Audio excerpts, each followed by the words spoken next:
What's up guys, in this video I'm going to be talking about all the Harbingers in the story of Genshin Impact. The Harbingers are the top executives of the Fatui and are essentially at the top of the organization. In comparison to other members of the Fatui, they are much stronger as they have been granted delusions by the Cryo Archon. There are 11 different Harbingers and each one of them has their own role in Snaznaya's affairs. We haven't seen every member yet in the story so far, but we are aware of at least 9 of them, with 3 directly appearing so far in the story. These 3 members would be Scaramouche, Senora, and Tartaguela. Now before I get into each member of the Harbingers, this video will have spoilers on the main storyline, so take this as a warning. The first Harbinger I'll be talking about is Detore, who has only appeared in the manga of the story as a diplomat to Mondstadt. He is referenced as the Doctor and at one point was working on creating enhanced humans that would supposedly become stronger than the gods. This research caught the interest of the first member of the Harbingers, Piero. Piero ended up inviting him to join the Fatui in the promise that he would get funds for his research. We don't know much of Detore, but he will definitely be prominent later in the story, as he is able of turning people into monsters, which might have to do with the Abyss Order as most of them are not human. He was also recruited in the region Sumeru by Piero, in which we'll probably see him in that region. Scaramouche is the 6th member of the Harbingers, in which he is also known as the Balladeer. We know that he has roots in the region of Inazuma, and is also supposedly the least liked in the Harbingers, in which no one wants to work with him. At one point during a quest he was investigating the mysterious meteorites in Liyue, but ended up disappointed. He is two-faced and almost attacked the traveler before she escaped.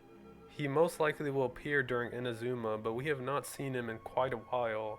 I'm pretty sure the last time we saw him was version 1.1. The 8th member of the Harbingers is Senora, who is also known as the Fair Lady. She is first seen in the prologue of the story and is the one who made quick work of Venti after stealing his Gnosis. Although her defeating an Archon is impressive, Venti is the weakest out of the 7, which is mainly because he doesn't have much if not any control over his region. We aren't aware of her true power as her delusion is still unknown, although I believe that it might be fire, which would be interesting having both ice and fire powers. Senora is incredibly cruel and is stated to even use lethal force against her own recruits. The only person she has shown some respect to would be Zhongli, the Geo Archon, and the Cryo Archon herself.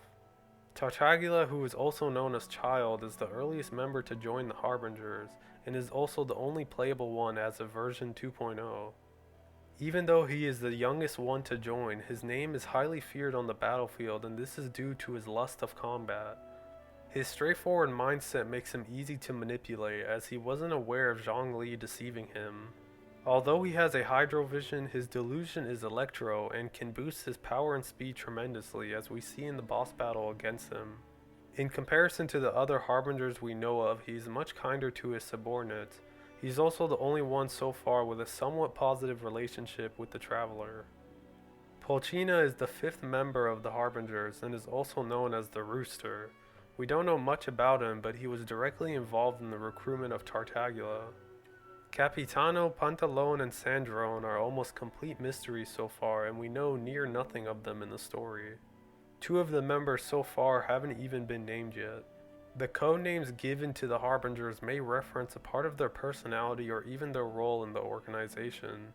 Each one of the Harbingers will play a significant role in the story as they are trying to bring forth what the Cryo Archon wants, which is supposedly to steal the Gnosis from the other Archons so she can challenge the gods of the world.